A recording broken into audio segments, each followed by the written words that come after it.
Tony আপু যদি কারো সংসার না ভেঙে বিয়ে করে থাকে, টনি আপুর হাজবেন্ড যদি আগে তার বউকে ডিভোর্স দিয়ে থাকে, তারপরে যদি টনি আপু তাকে বিয়ে করে, টনি আপুর কোনো অপরাধ নাই। বিয়ে করা কোনো অপরাধ না।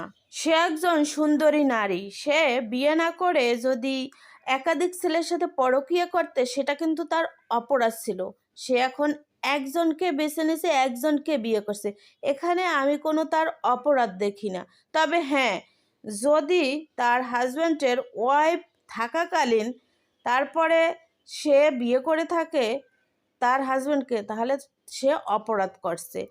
যেহেতু তার 2টা ছেলে সন্তানও আছে তার হাজব্যান্ডের, সেহেতু তার অপরাধ হয়েছে। আর যদি তাদের অনেক আগেই ডিভোর্স হয়ে থাকে, তাহলে তার কোনো অপরাধ নাই। তবে অনলাইনে অনেকেই বলে যে তার সাথে নাকি তার হাজব্যান্ড থাকাকালীনই এই লোকটার সাথে, এখন যার সাথে বিয়ে করছে, তার সাথে নাকি অবৈধ সম্পর্ক ছিল, একটা রিলেশন ছিল।